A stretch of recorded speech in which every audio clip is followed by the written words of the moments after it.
Hey everyone, I'm Ingrid Ahumada. Hello folks, I'm Rick Meekins. Join us for the next half hour on Epiphany Off the Cuff, where we will discuss what's going on in the entrepreneurial community.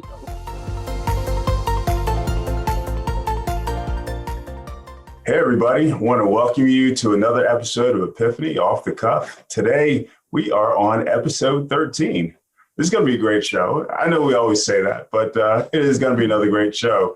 Looking forward to having a great conversation with Rob, our guest for the day, and of course, the lovely Ingrid Ahumada. Everybody say hi. Hey there. Hey, Rick, can I ask you a question? Is it Lucky 13-0? Is it lucky Yes, 13? it is 13. I guess we could have skipped that number like hotels do, but let's say this is going to be a lucky show.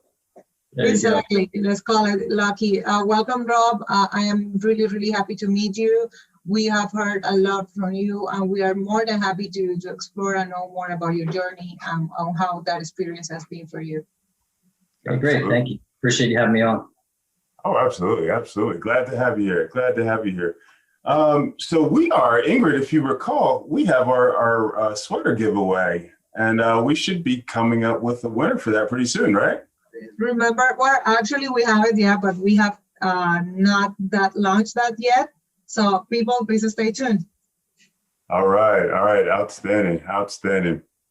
So, Rob, thank you again for coming on the show. And so as you know, this is off the cuff, so we're going to ask you all kinds of crazy questions. You know, try to scare you a little bit, but you know, we'll keep you a little bit safe, just a little bit safe. But I guess to kick us off, first question I had to ask is tell us a little bit about yourself. Well, I am. Right. I've got a couple companies. I've been in the sales marketing industry for many years, in the printing and promotional items, and started a company called Alumni Direct, which we're going to talk about today. Mm-hmm. Basically, it all started. I was born in New Jersey, born and raised in New Jersey. Where in New Jersey? In Old Bridge, New Jersey, central East Brunswick area. Okay. I'm from Willingboro in South Jersey. Okay, I remember that. And well, so taking that journey south, I ended up going to the University of Delaware. And so that's went to Delaware and graduated a long time ago, and met my wife's senior year. That's the highlight of, actually, talk about highlights back in '86. And I'm a big baseball fan and football fan. I'm a big New York Mets fan and the New York Giants fan. And in that year, the Mets won the World Series, the Giants won the Super Bowl, but the top prize was meeting my wife. So I met her my senior year of college, and then the other two fell in right behind that. So anyway, we went to University of Delaware, graduated from there, and we moved down to South Florida, where we've been for over 30 years, and just loving the area. It's great. I've got two children, and one's in Chicago with our first grandchild, which has been really exciting, and it's good times. Go ahead, Ingrid. Awesome. So, Rob, I know that you are a former president on the South Florida Alumni Club. That's correct, right? Yes, yeah, for the University of Delaware Blue Hen South Florida Club. Awesome. So is that like your first experience with this kind of market, with this kind of niche, with alumni and people from so basically, when once you move down, when I moved down to South Florida, being in sales, doing a lot of business networking, and constantly trying to meet people, going to different types of events, social events, and trying to meet people. And I got involved with my club probably about maybe 10 to 12 years ago. And when I got involved, there's something special about an affinity with alumni. So I think anybody you talk to, and especially when you get further away from the university, so being 1,200 miles away from the University of Delaware, when I meet a Delaware Blue Hen, it has a lot of meaning to me.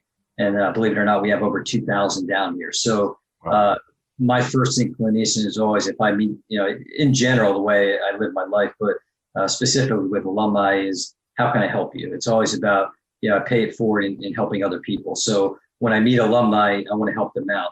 So I became was involved in the club for a long time, about over 10 years, but ultimately became the president, was president for about 6 or 7 years. And we did a lot of social events. So people would come to get together. We'd go see football games and different cultural events, but it was more social getting together. But I'm a business person, and my partners were as well. And we just wanted to kind of find a way that we can, work together as alumni and help each other out in their businesses. And we did different types of business networking events, get together for breakfast or lunch and kind of talk about how we can help each other for the business. So that's where it really started is, through the alumni club and getting real involved with that, but wanting to get more on the business side of it. And that's what hatched Alumni Direct.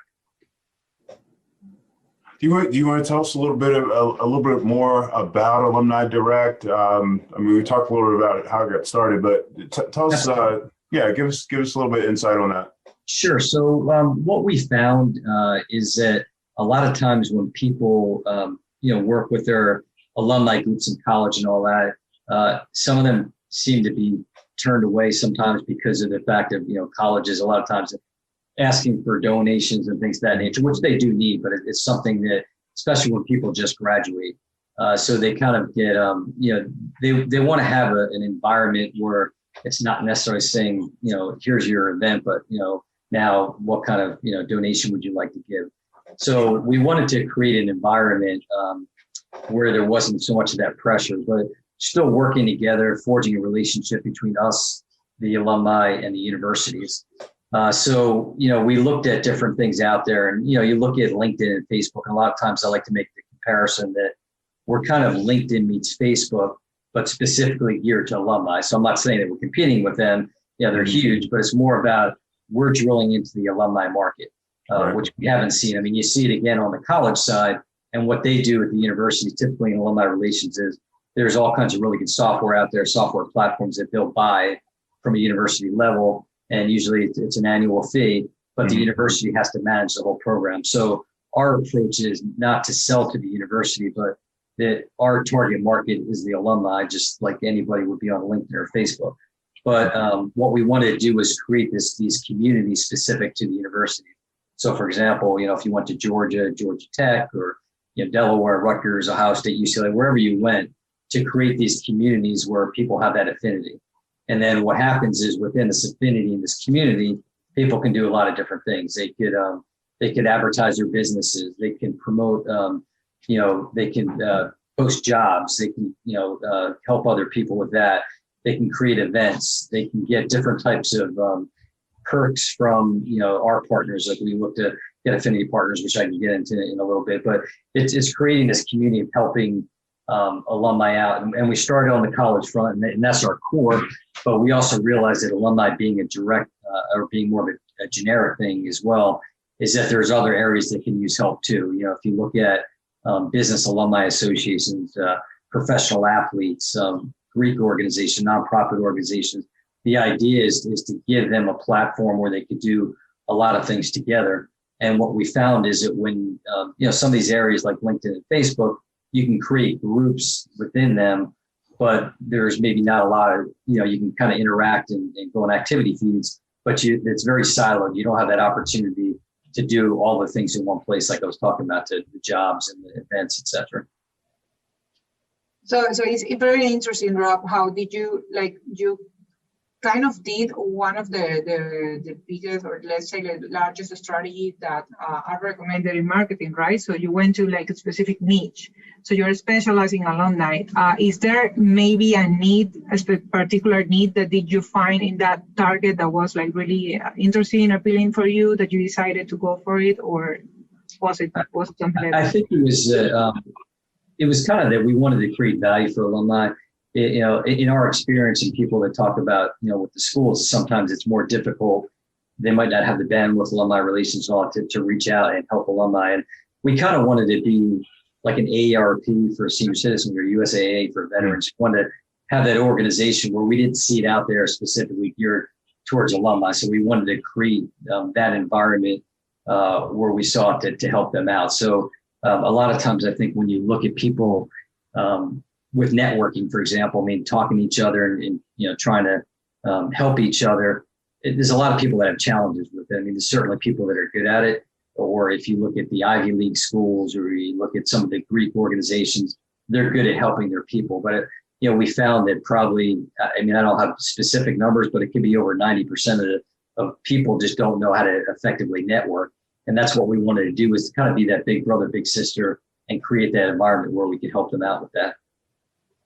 So, would you say that you're kind of allowing colleges to outsource their like alumni organization, or is this like an N plus, or is this something else altogether? We talked about the idea that, there's a lot of different schools, on the platform. Are they intermingling, or is it just strictly, all my alumni from Northeastern would be there, and that's the only people I would see, for example?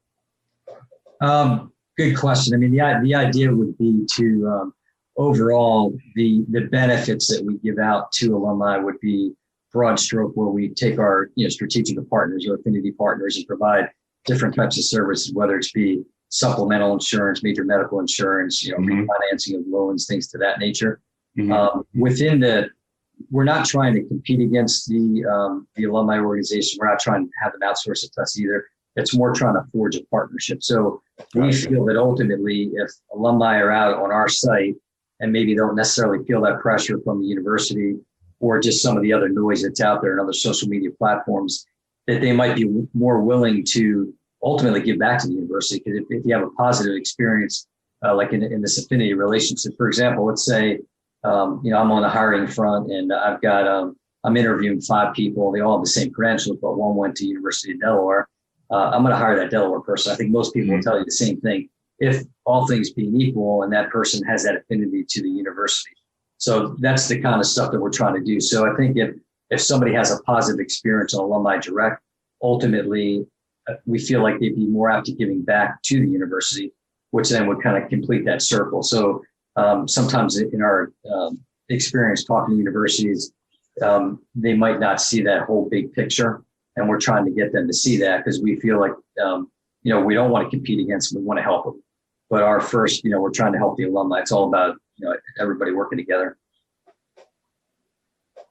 That's great. That's great. So to understand also a little more, I understand that you on Alumni Direct, you offer memberships. Is that only for the alumni, or both for the centers, like the community centers are the same, or just a different type of service? It's the same. So basically we have a free membership, and then we have a paid membership, and the paid membership is what ultimately is what gives you that value of the community center. So it's not charged.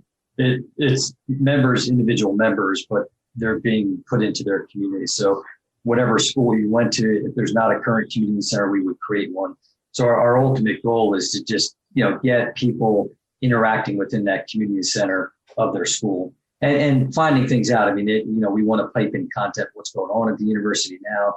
We've got some ideas on podcasts, for example, where we would have people, current students at the university, kind of give them a platform to have a podcast. Basically, maybe it's on lifestyle or sports or whatever it might be, but helps them, but then also in return gives content back to that community center. So myself or you as an alumni can now see what's going on in your university and get excited about different things happening. Cool. I love that. So me as an alumni, what is my experience going to be like? What am I going to expect? I'm going to go to the site, sign up as a member. I want to get all the benefits though. What is my experience going to be like? So from a benefit of kind of the Alumni Direct is helping the alumni out. As I mentioned, we're working with different strategic partners. We have a Premier Perks program. So trying to give value back to the alumni in sort of different types of savings. On the site itself, it's all up to the interaction that people have. So, we're a new company. We're live, but the one thing is we want to get people in groups to come out and just start doing it together. Kind of like if you think about when Facebook started and LinkedIn started, we're in that area and we want to create this platform where it's the alumni's platform. We want them to go out and we want them to use it and even come back to us and say, hey, if you did this, it'd be that much better, and be flexible at this time where we're not this big, huge company. We can be nimble and kind of cater to the alumni needs. So what they're looking for. Got it. Okay. Got it. Awesome. And it's really interesting, Rob. It's really, really amazing because I think that that's one of the key, let's say, key concepts that Zuckerberg had in his mind, right? So I think you have like a really, really potential kind of thing here. Is building community, right? So you're really, really engaging with people. How was it with the universities, like with the schools when you started? Was it well received? Was it like really, let's say, questionable or what? How was that experience with them? I think that a lot of times within the universities, when they're looking at it, they see this platform, and as I mentioned, most of them have their own platform of some sort that they pay for. They buy software platforms. So I think it's to find the people that understand it and to understand the concept that it's not trying to be a competing force. And that's been one of the challenges in going to the universities. I think they think of it as we're competing against them, but we're really not. We're just trying to be, back to what you asked before, we're kind of more of a partner to them. You know, they need to look at us more as an extended partner versus a competitor. So I'll give you an example. Like with our university, we have affinity partners, and typically universities will, in the case we have four major affinity partners, and what they do is spend a lot of money and have access to the alumni to help them with whatever product or service they offer. Mm-hmm. And in turn, some of those funds go back to alumni clubs like I was a part of and help to subsidize events. But the bandwidth a lot of times within alumni relations, especially now because of the way everything's going on and money being down and stuff like that at the universities, they don't necessarily have the bandwidth to expand that partnership base out. So an example I gave is I said, well, we had 20 plus clubs around the country. And I say, from a conservative standpoint, and it could be more than this, but say conservatively, if I were to bring one strategic partner that was an alumni from one of these markets, and then through an affinity program, Alumni Direct got some type of affinity stream, and then through a foundation, I would turn around and provide some type of funding stream back to the university. Mm-hmm. And the question to the university is, would you be interested? And obviously, that's kind of a silly question because, of course, you're going to be interested. And here's a company that's saying, here's some funding for you. Mm-hmm. But that's the kind of process that we have. Even with one of our partners refinances student loans, and there was a thought of how do we, maybe there's a way that if somebody goes through Alumni Direct to that affinity partner, and we have a stream coming back to us, that we give something back to the university in that alumni's name, because everything for the university is about how much they can get in donations, but also how many people and all that. So there's a lot of ideas that we have where we can help the university. But back to your original question, there's been kind of a little bit of a hesitancy to some of the people we've talked to. But I think now more than ever, with what's going on with COVID and all that, and the university enrollment and everything that we're facing, I think there will be universities that will be more open to it. So although our target market are the alumni themselves, at some point, hopefully, universities will kind of see that we're not working against them, but trying to work with them. And then that will help us grow well, obviously, because it helps them to endorse our program. Cool. Awesome. I know you're hearing it, Ingrid. I mean, this is like the entrepreneurial story. You're seeing a need, you're filling it, you're adjusting, you're adapting, you're saying, oh, well, this is a great thing to add on, for our market, blah, blah, blah. Tell us, tell us some of the challenges. I mean, when a lot of times, when we or, some of our clients, other entrepreneurs, we're seeing opportunities in the marketplace, sometimes we have that trepidation where we're a little bit concerned, hey, can I really do this? Or, is this the right thing to tell us about, your experience with those types of challenges or decisions that you guys had to make? Sure, absolutely. So, I mean, I think that one of the biggest things, and probably comes across to most people, is the element of time. I mean, I've got a full-time business aside from this, and, dedicating the time to that, but also putting the time into this. And so I think from an entrepreneurial standpoint, I never talk, you talk to different people, hear their stories. I think a lot of it depends on the timing, where you're at in life. I mean, my kids are older now, so I don't have, that, time where before I was coaching sports and things like that. Now it's kind of turned into, I've got my job, which I love and do well at, but I've also got my business baby, so to speak. That, as anybody, that American dream, or any dream, doesn't have to be American, but that entrepreneurial dream to have your own company is something that resonates. And I think the challenges, aside from time, obviously you have the financial constraints. We're in a situation like most people. We raised some initial funding to help get our first website off the ground. Unfortunately, although the site looked good, it just didn't have the functionality we needed, and we had to pivot to another site. So, you're seeing those challenges right there, kind of having to, change a little bit for business operations, and not necessarily having the financial funding to do it. I mean, we're in a stage now looking for new investment strategies and all that too. But it's trying to do the best you can with what you got. So it's whatever time you can squeak out and put into it. I think the other thing that's been, I think a success for us is trying to build a team around.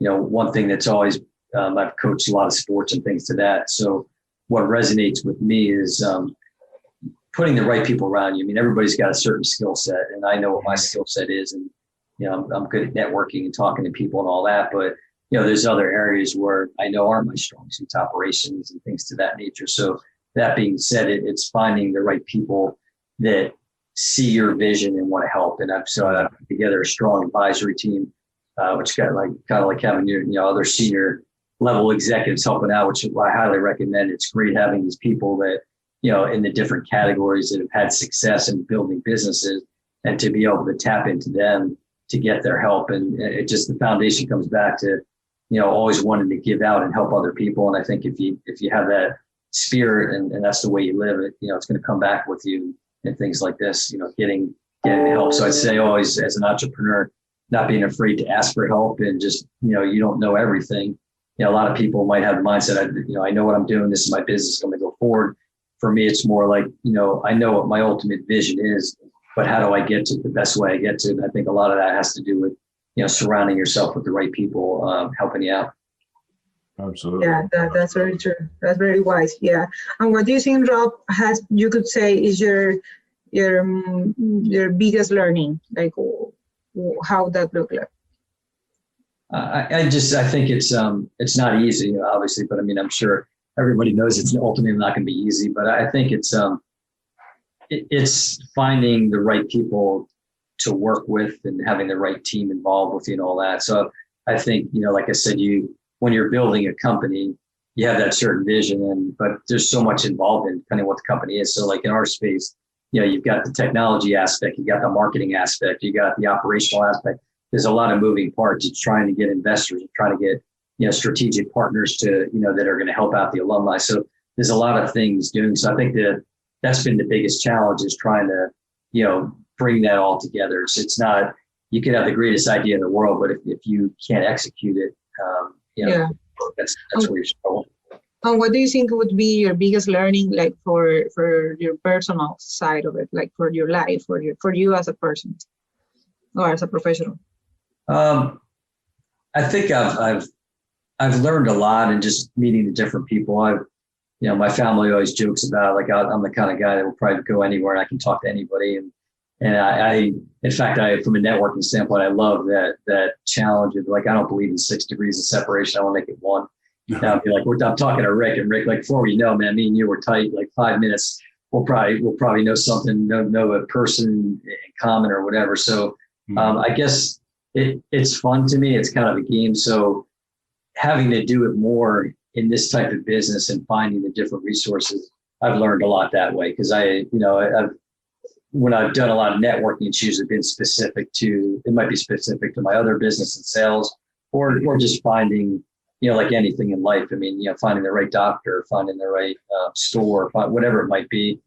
You're always doing that. But I think I've learned a lot from that standpoint of just meeting so many different people and kind of getting to the different levels, and not being afraid to go to the high levels. I think a lot of people, they might be afraid to kind of go for it. I'll go on LinkedIn. I'll look at it as, I'm a founder of this company. So what makes me much different than them? So I don't have a fear of, reaching out to a CEO or a president, even a huge company. I mean, I would love to, talk to people. I mean, it'd be great to have a conversation with Mark Zuckerberg and say, Mark, you built this huge thing. You help me out here. I promise I won't compete with you. Just we'll run. You can buy me someday.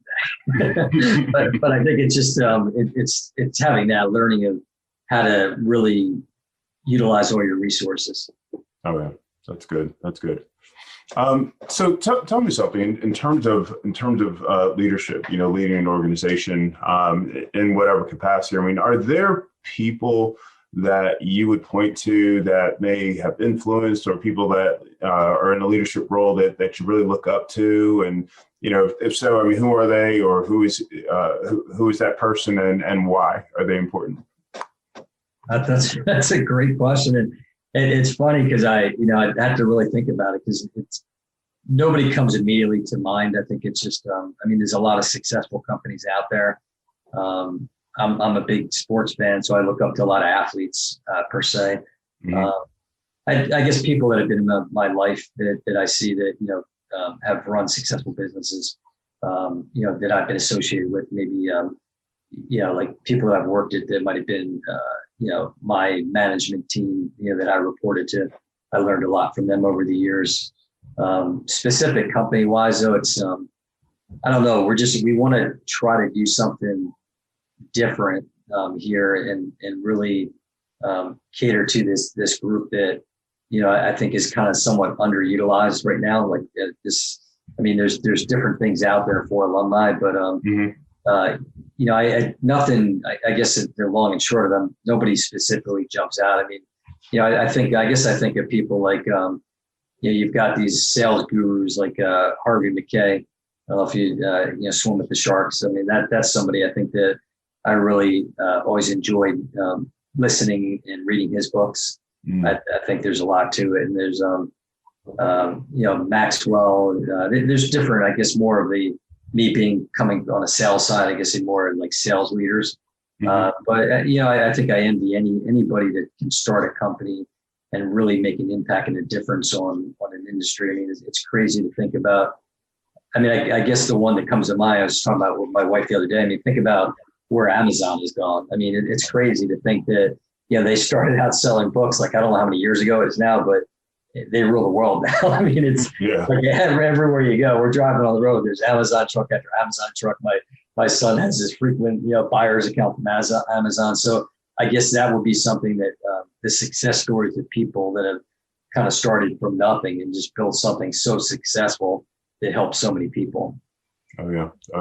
And he came through the burst. That was amazing. Absolutely amazing. So based on that, Rob, from the educational perspective, I understand that you're working or you already had some webinars, a series. Is in that what status is that? Yeah. So what we're trying to do is, like I said, it's all about value and giving value back to people. So we're trying to find. We have a webinar series, trying to find interesting content. We've brought on some strategic partners and just trying to find, what they might offer, but educating people on it. For example, we had one on franchising. It's interesting to understand if somebody wants to franchise, there's a lot more thought to it. It's not just, like what kind of industry do you want to go into? What kind of brand do you want to buy from? So, learning about that. We had one on supplemental insurance a couple of weeks ago. And, most people won't think about that until they need it. But I mean, when you look at like life insurance and other types of insurance, not necessarily major medical, but other things, I think a lot of people don't really understand it until they need it. So our goal in that particular webinar was to educate people so they can better understand that. We have one coming up that I mentioned to Ingrid earlier. We're doing one on geared towards college seniors and young alumni. And the idea is, how to start a career in this COVID world. And a lot of people, young alumni, especially, and people just graduating are having challenges. How do I get a job? There's been so much downsizing. Hopefully it will pick back up again, but it's a real challenge for them, especially not understanding maybe how to network and all that. So, we brought together a panel for this particular one with, experts in building a business, a startup. So maybe people look at it that way. We've got a life coach, kind of mindset talking about coming out and what to expect.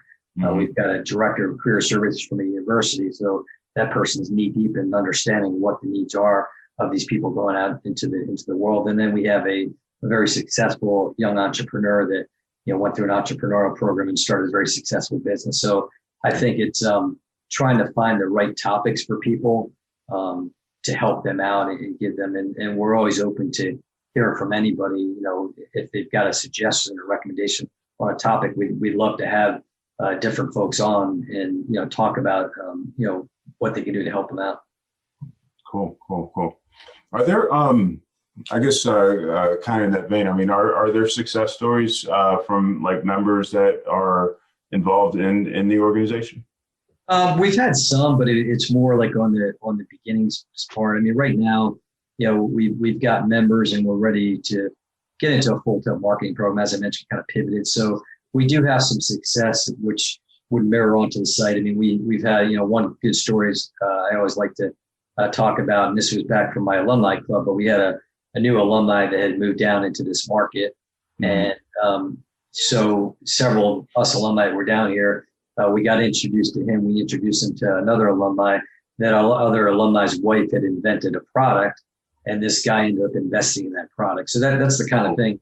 And it wasn't just the fact that it wasn't like giving it ultimately, it was the alumni's wife. So it wasn't actually the alumni themselves, but it just shows you, I think it's making the connections.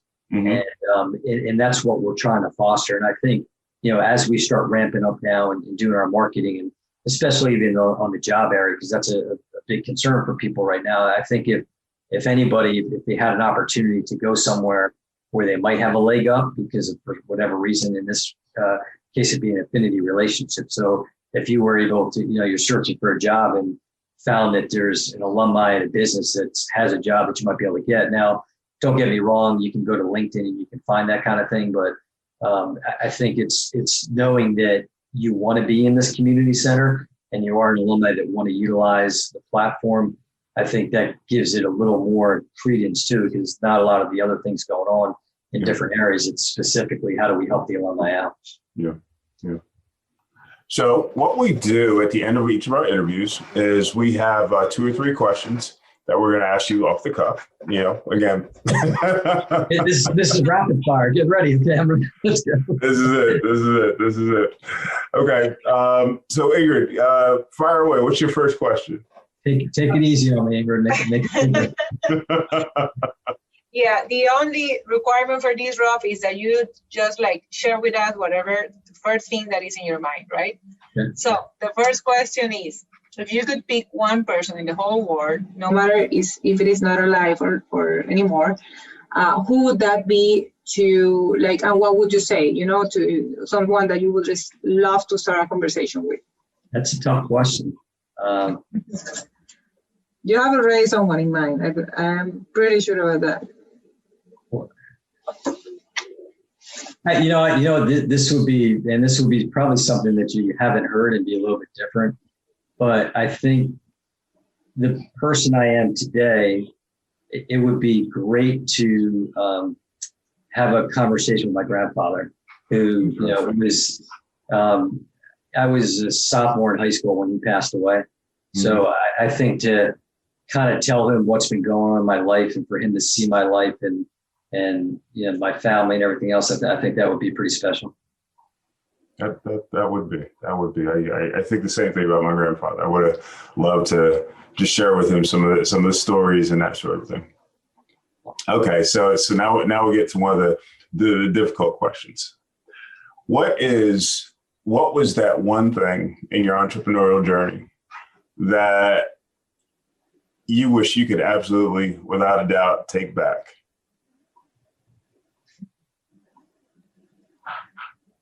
Not that one. I gotta be politically correct when I say it, right? I think that we should have done a better job in the people that we work with in the beginning and understanding the whole UI UX experience, from the website and really what we wanted to accomplish. I think we knew where we wanted to go and what the ultimate product would be. but I think we could have done a much better job of understanding the correct and maybe talking to people more, surveying and things of that nature that would have, I think if we did that, we'd probably be in a much better position today, and we would have grown a lot sooner. I think the flip side of that, though, is we have learned a lot, and I think timing is everything. And, the timing might not have been as right back then than it is now. So that's a positive here, but I definitely think we could have done a better job with that. I hear you. That's a you get one more for us? I think the last one would be, what would you say? I mean, what you would like to say to those people that are starting up in this journey, like the people that is, double thinking about starting or where to start? I mean, what would you say, even if they are young or not? I think my biggest thing with my personality too is I'm very driven, and I've got the attitude of never giving up. And I think, to me, and it might be cliche, but people say failure is not an option, and that's how I think of it. I mean, I've had other ideas in the past that never really came to fruition. I just didn't act on them, but this one I have, and I put a lot of time and effort into it, and I'm not going to be happy until I know that I've given it everything I can. And I know this, and I feel this, and a lot of people around me feel this can be a huge success, and I truly believe it in my heart. And I just need to, and what I need to do is continue fighting for what I believe in and dream in, and keep pushing it. And I would say the same thing to other people, is that if you got a dream, don't let people say, no, you can't accomplish it. No, you got to go for it. If you got that dream, just fight for it, and don't let people bring you down. I love it. Awesome.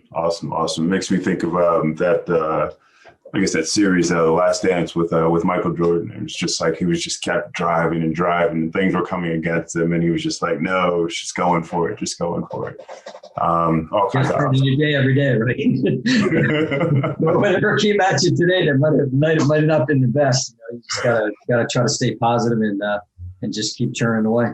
Yep, absolutely. Rob, thank you so much for being on the show. We enjoyed, learning about you, learn more about Alumni Direct, and just you as an entrepreneur. I mean, that's huge. I mean, that's what we're here for. We want to, educate and inspire, entrepreneurs to just keep going, to just continue with that drive. So thank you so much for your time. Yeah, no, you're welcome. I appreciate it. And hopefully we get some people to start coming out there and enjoying us, and just, like I said, building a foundation to help themselves, because that's ultimately what we want to do. It's all about helping people. Absolutely. Definitely. Thank you so much, listeners. And don't forget to follow us in our social media channels, and also Rob's. We are going to share Rob's information with everyone, so you can also join that big community and that important community. Thank you for listening. All right, guys. Take care. Bye. Well, everyone, thanks for listening to the show. We hope that you've enjoyed it. We would love to hear your feedback or review.